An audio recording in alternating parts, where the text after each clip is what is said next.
तो Unicommerce e solutions ये stock listing हुआ था 13 अगस्त को इसी साल, और उसके बाद ये बहुत ज़्यादा ऊपर नीचे स्विंग हो रहा है। और मैंने लिस्टिंग होने के कुछ ही दिन बाद एक वीडियो बना था जहाँ मैंने कहा था कि मैं इस स्टॉक को ट्रैक कर रहा हूँ और कहाँ पे प्रॉपर एंट्री पॉइंट बन सकता है वो मैं आपको बताऊँगा आने वाले अपडेट्स में। और आज ये टाइम हो चुका है कि मैं आपको एक अपडेट दूं इसके करंट प्राइस एक्शन के बारे में, और हम डिसाइड करेंगे कि क्या अभी एक सही वक्त है इसमें एंट्री लेने का या फिर नहीं। ठीक है, लेकिन याद रखिए ये कोई स्टॉक रिकमेंडेशन वीडियो बिल्कुल नहीं है, ये बस एक एजुकेशनल और इन्फॉर्मेशनल वीडियो है। ठीक है, तो चलो स्टार्ट करते हैं।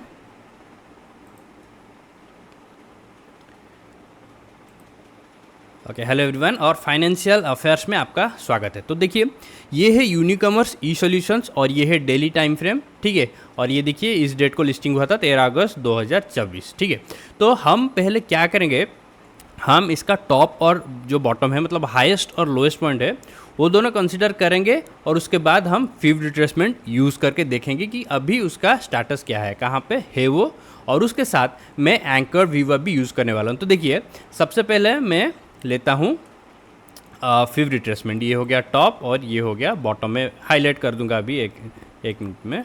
देखिए तो ये है इसका टॉप, इसको मैंने टॉप लिया है और इसको बॉटम लिया है क्योंकि ये लोएस्ट पॉइंट है। ठीक है, और हम देख सकते हैं कि ये जो 50% रिट्रेसमेंट लेवल है, मैं थोड़ा इस तरफ स्क्रॉल कर लेता हूँ, 225। ठीक है, 50% रिट्रेसमेंट लेवल है, तो उसके ऊपर से ये बाउंस करके अभी जा रहा है, स्टॉक बहुत तेज़ी से जा रहा है और आज ऑलमोस्ट 8% के ऊपर जा चुका है। अभी थोड़ा करेक्शन देके 7.78 चल रहा है। ठीक है, तो लेकिन हमें क्लियरली ये पता है क्यों नहीं चल रहा है, क्योंकि ये डेली टाइम फ्रेम में बहुत 3 ही कैंडल हुए और उसके बाद ही ऊपर जा रहा है। तो हम इसका एक बेटर लुक हमें मिलेगा जब हम 1 आवर टाइम फ्रेम पे जाएंगे। ठीक है, लेकिन उससे पहले मैं यहाँ पे ये जो ब्लू लाइन है इसको मार्क करके फिफ्थ रिट्रेसमेंट को डिलीट कर देता हूँ। ठीक है, तो मैं यहाँ पे मार्क कर रहा हूँ। ठीक है, हो गया, और मैं फिफ्थ रिट्रेसमेंट को डिलीट कर रहा हूँ। ठीक है, अभी मैं क्या करूँगा, मैं एंकर वीवर पॉइंट लूँगा। ठीक है, और ये जो फर्स्ट कैंडल है उसके ऊपर मैं ये रख दूँगा। ठीक है, और अभी हम जाएंगे 1 आवर टाइम फ्रेम पे। तो देखिए जब हम 1 आवर टाइम फ्रेम पे आ रहे हैं हमें क्लियरली दिख रहा है कि ये जो स्टॉक का प्राइस एक्शन है ये क्लियरली जो एंकर वीवर पॉइंट है उसको रेजिस्टेंस की तरह यूज़ कर रहा था और ऑलमोस्ट 50% लेवल को भी रेजिस्टेंस की तरह ही यूज़ कर रहा था। देखिए तेज़ी से ऊपर गया स्टॉक यहाँ पे 1 आवर टाइम फ्रेम पे, लेकिन ब्रेकआउट नहीं दे पाया, फिर से नीचे आ गया और फिर से ऊपर गया, फिर से नीचे आया, लेकिन कहाँ पे स्टॉप हुआ, मतलब जो नीचे का रिट्रेसमेंट यहीं पे ही 50% लेवल पे, और यहाँ से ये ऊपर जाना अभी स्टार्ट कर रहा है। तो सबसे पहले मैं क्या करूँगा ना, कुछ चीज़ें देखूंगा। मैं अभी देखूंगा कि कौन सा मूविंग एवरेज यहाँ पे क्रॉसओवर दे चुका है या फिर सपोर्ट दे रहा है स्टॉक के प्राइस एक्शन को, क्योंकि हम एक क्लियर पैटर्न यहाँ पे देख पा रहे हैं। देखिए ये ऊपर गया, नीचे आया, ऊपर गया, नीचे आया, ऊपर गया, नीचे आया। ठीक है, फिर हम यहाँ पे ट्रेंड लाइन भी ड्रॉ कर सकते हैं और उसको ये ब्रेक ऑलरेडी कर चुका है। तो अगर ये ब्रेक कर चुका है तो हमारा सबसे पहला काम है देखना कि जो ब्रेकआउट कैंडल है इसमें वॉल्यूम कितना है, 1 आवर टाइम फ्रेम पे वॉल्यूम कितना है।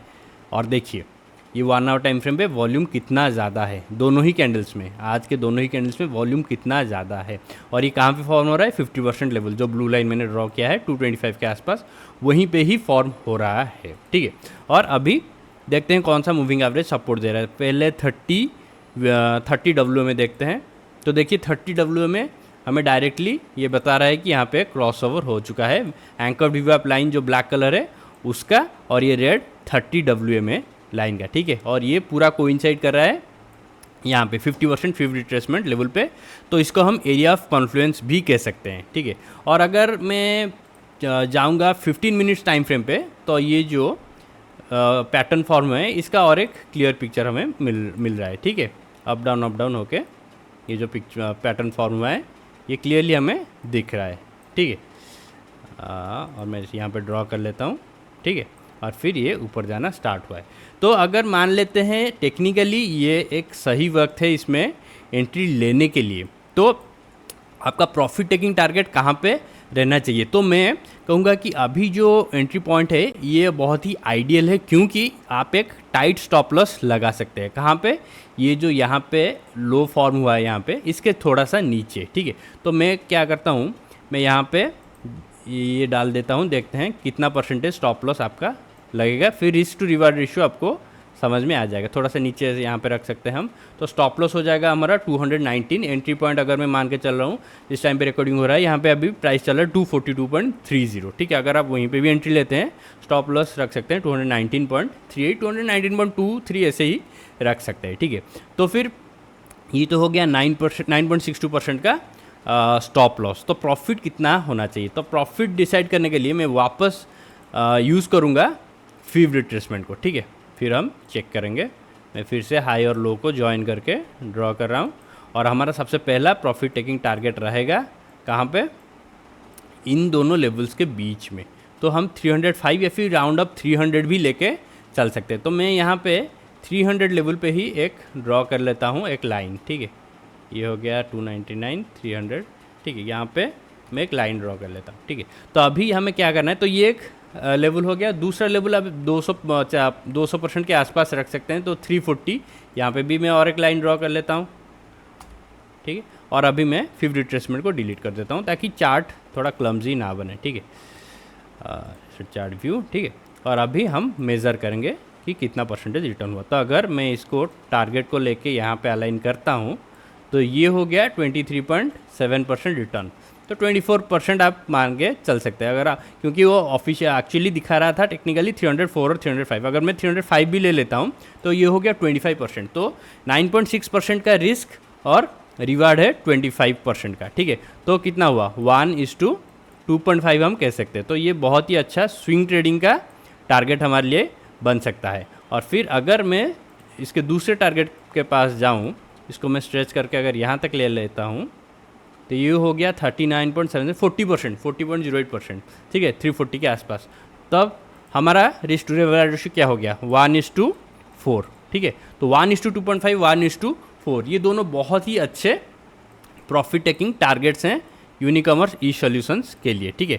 तो ये हो गया स्विंग ट्रेडर्स के लिए या फिर पोजिशनल ट्रेडर्स के लिए। लेकिन अगर आप चाहते हैं कि इस स्टॉक के साथ आप बने रहना चाहते हैं थोड़े और टाइम के लिए, जब तक ये रिटर्न्स दे रहे हैं, तो आप एक काम कर सकते हैं। इन दोनों जो प्रॉफिट टारगेट्स मैंने दिया है, इनमें से किसी एक में आधा सेल कर सकते हैं, बाकी आधा आप 50 डेज EMA को यूज़ करके चल सकते हैं, ठीक है। 50 या फिर 30 WMA, ठीक है। अभी तक फॉर्म नहीं हुआ है डेली टाइम फ्रेम पे, क्योंकि अभी इतने दिन हुए ही नहीं, ठीक है। तो ये जब वो टारगेट हिट करेगा 300 या फिर 340, तब तक डेफिनेटली फॉर्म हो चुका होगा और आप उसको यूज़ कर सकते हैं एक रेफरेंस लेवल की तरह कि कब तक आपको इस स्टॉक में बने रहना है, ठीक है।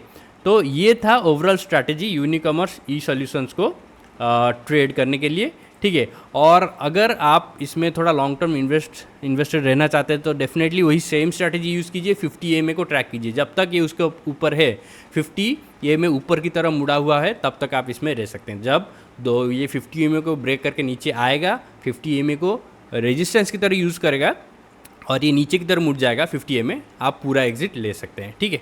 तो आई होप ये वीडियो जो है आपको वैल्यूबल और इन्फॉर्मेटिव लगा होगा, और अगर लगा है तो प्लीज़ फाइनेंशियल अफेयर्स को सब्सक्राइब कीजिए, वीडियो को लाइक कीजिए, शेयर कीजिए, और मेरे दूसरे चैनल फाइनेंशियल इम्पल्स को चेक करना ना भूलें। Thank you for watching. मिलता हूँ अगले वीडियो में। Bye, take care.